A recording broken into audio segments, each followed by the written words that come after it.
안녕하세요. 박미수 원장입니다. 항상 구독해 주시고 좋아요를 눌러주셔서 진심으로 감사드립니다. 오늘은 복부 비만, 식탐을 늘리는 8가지 호르몬의 불균형이 있습니다. 이 부분에 개선하는 법에 대해서 말씀을 드리겠습니다. 8가지 다 개선하지 못하더라도 다만 몇 가지만을 개선하면 복부 비만, 식탐의 고민으로부터 어느 정도 벗어날 수 있는데요. 먼저 생존 반응에 관여하는 코티졸입니다. 자, 우리 스트레스 받으면 우리 몸의 스트레스 호르몬 아드레날린과 코티졸이 나오는데요. 스트레스라는 것은 외부 환경에 어떤 변화가 있을 때 이 부분에 적응하려는 우리 몸의 부담을 이야기하는 겁니다. 스트레스 호르몬이 나와서 이 부분에 대응할 수 있게 하죠. 급한 일, 위급한 일일 때는 혈액순환에 충동을 시키는 아드레날린. 그럼 장기간에 대비해야 되는 어떤 위기 상황이 있을 때는 코티졸이 분비되면서 우리 몸이 대비시키는 작용을 하는데요. 자, 우리 몸은 끊임없이 장기간 대비해야 될 스트레스가 있죠. 그 중에 가장 대표적인 게 걱정과 불안입니다. 걱정과 불안이 있다는 것 자체는 뭔가 우리 몸에서 닥쳐올 안 좋은 일이 있겠구나. 그래서 이걸 대비하게끔 우리 몸에서 준비를 시킵니다. 이때 분비되는 호르몬이 코티졸인데 코티졸의 가장 중요한 작용은 체지방을 축적시킵니다. 혈당을 상승시켜서 에너지를 비축하는 거죠. 동면에 들어가는 겨울곰을 생각하면 됩니다. 그래서 걱정이나 불안이 많은 사람이 나중에 체중이 늘어나고 당뇨가 되기가 쉬운 것입니다. 자, 생존 반응, 코티졸, 이 호르몬의 불균형 없애주기 위해서는 쓸데없는 걱정이나 불안을 금지시키는 거죠. 물론 이제 쓸데있는 걱정과 불안도 있죠. 몇 프로라고 했죠? 4%라고 그랬습니다. 96%는 우리가 어떻게 할 수 없거나 시간이 지나면 자연스럽게 해결되거나 그렇게 큰 걱정이 아닌데도 불구하고 우리가 걱정을 만드는 거죠. 그래서 이 부분을 해결하기 위해서 제가 알려드리는 팁이 있죠. 생각 중지. 눈을 감고 머릿속에 생각하지 말자. 우리가 하고 있는 걱정들은 시간이 지나면 대부분 해결되는 겁니다. 그리고 해결이 불가능하더라도 그것 자체가 자기를 치명적으로 해칠 수가 없는 것입니다. 어떻게 보면 우리가 걱정을 더 크게 만들고 있는 거죠. 자, 그리고 그럼에도 불구하고 걱정이 계속된다면 걱정할 만한 가치가 있는 일이고 그럴 수밖에 없다고 생각하는 것도 굉장히 중요할 것 같습니다. 자기를 존중하십시오. 걱정하고 있는 자신도 소중합니다. 근거 있는 낙관하십시오. 시간이 지나면 괜찮아지죠. 그리고 괜찮다 주문을 외워보시기 바랍니다. 자, 고혈당의 복수, 인슐린이죠. 가식이나 탄수화물이 많이 든 음식, 탄수화물 가다 시기를 하게 되면 인슐린이 분비가 됩니다.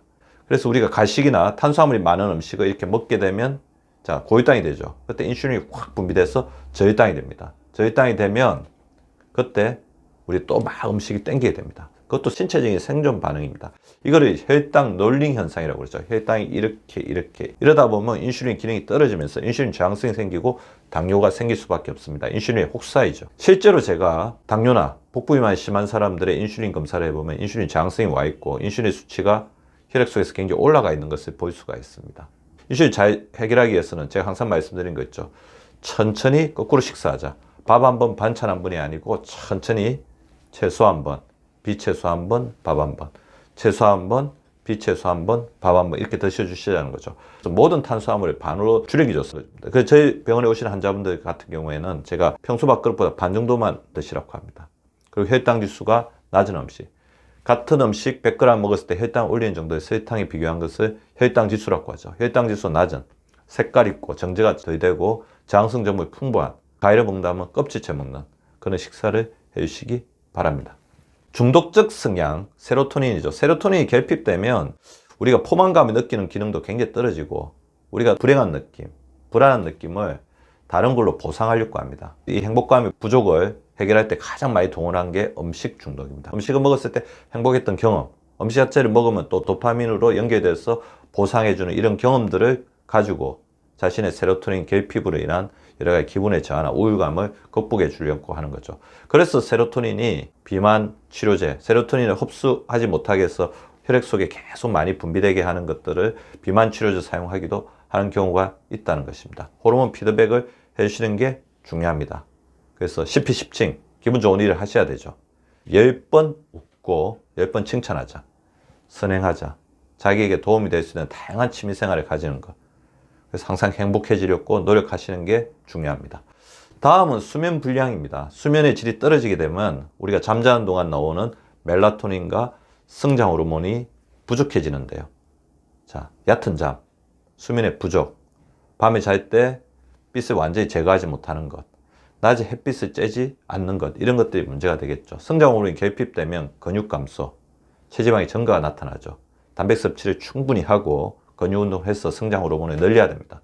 멜라토닌이 감소되면 멜라토닌 자체가 우리 몸의 항산화 역할을 하면서 지방에서 나온 독소를 제거하고 우리 몸의 혈액순환을 원활하게 하면서 지방이 축적되는 걸 막아주는 역할을 하는데 그런 역할을 못하게 되죠. 그래서 중요한 게 수면 환경. 멜라토닌은 밤에 빛이 완전히 제거됐을 때 분비되거든요. 빛과 소음을 완벽하게 제거해 주는 게 중요합니다. TV, 스마트폰을 자기 침실에서 제거해 주시고 밤에 암막 커튼 같은 걸 통해서 빛이 들어오는 것을 완벽하게 차단시켜 줍니다. 잠을 잘 때는 무념무상 침실 온도를 잘 맞추는 게 좋아요. 너무 덥지도 않게, 너무 춥지도 않게. 그리고 긴장을 완화시키기 위해서 자기 전에 반신욕이나 족욕 같은 거 해주시거나 바나나나 견과류처럼 마그네슘 풍부한 음식 드시는 것도 중요하고 혈액순환이 잘 되기 위해서 자기 전에 간단한 스트레칭을 해주는 것도 도움이 될 수가 있습니다. 강렬한 흙인데요. 그렐린과 렙틴은 아시죠? 그렐린 식탐 호르몬, 렙틴 포만 호르몬인데 이 부분에 밸런스가 무너져 있으면 똑같은 음식을 먹어도 허기를 더 느끼고 포만감을 느끼지 못하기 때문에 계속해서 문제를 일으킵니다. 그렐린이 예민해지면 그렐린 자체가 식탐을 굉장히 강화시키죠. 불규칙한 식사에서 많이 오고 렙틴의 기능이 떨어지는 렙틴 저항성이 생기면 이 부분 자체가 음식을 먹어도 포만감을 느끼지 못합니다. 인슐린 저항성이 인슐린 기능을 못해서 우리 몸의 혈당을 저장을 하지 못하는 것처럼 렙틴의 저항성이 생기면 음식을 먹어도 포만감을 느끼지 못합니다. 그렐린과 렙틴의 균형을 위한 호르몬 훈련. 1. 아침은 절대로 거르지 않는다. 2. 새끼를 일정한 시간에 하고 식사 지속 시간을 일정하게 유지하는 규칙적인 식사를 한다.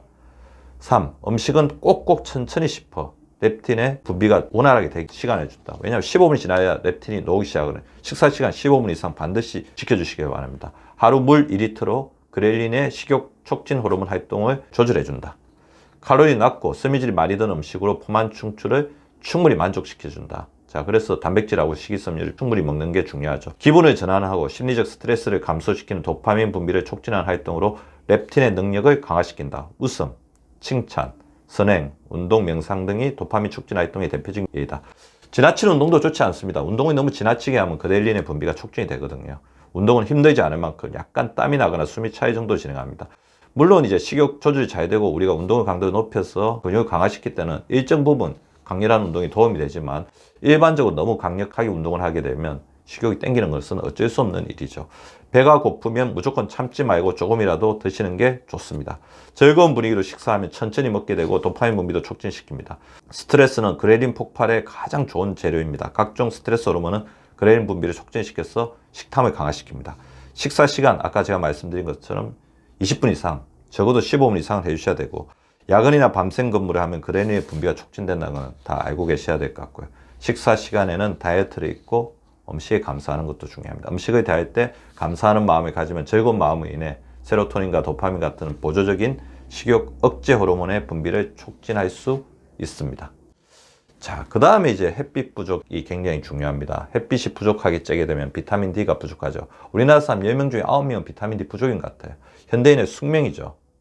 실내 생활하고 햇빛을 쬐는 시간이 줄어듭니다. 특히 한국인의 국민병이라고 할 수 있습니다. 근데 비타민 D가 부족하면 어떻게 생각하냐면 일조량이 약하구나. 뭐라고 생각하죠? 계절? 겨울이라고 생각합니다. 그래서 체지방을 축적하려는 몸의 보상 반응이 강화되죠. 이게 겨울 효과입니다. 비타민 D가 부족한 데 따른. 그래서 이런 부분들을 비타민 D 높여줘야지 체지방을 축적하는 우리 몸의 보상 반응이 컨트롤이 됩니다. 자, 수치별로 대응하셔야죠. 너무 낮으면 주사를 맞고 조금 낮으면 영양제 드시고요. 정상은 아니지만 조금 낮거나 아니면 정상 범위에서 왔다 갔다 하면 햇빛을 좀 더 충분히 쬐주는 게 중요하고 기본은 자연으로 돌아가는 것입니다. 좀 더 숲이나 흙을 받고 자연 속에서 이제 활동하는 시간을 늘려주십시오. 호르몬의 균형을 맞추면 비만과 식탐은 조절할 수 있습니다. 구독과 좋아요는 박미수 박사 TV를 지속시키는 생명력입니다. 많이 구독해 주시고 좋아요를 눌러 주시기 바랍니다. 항상 감사드립니다.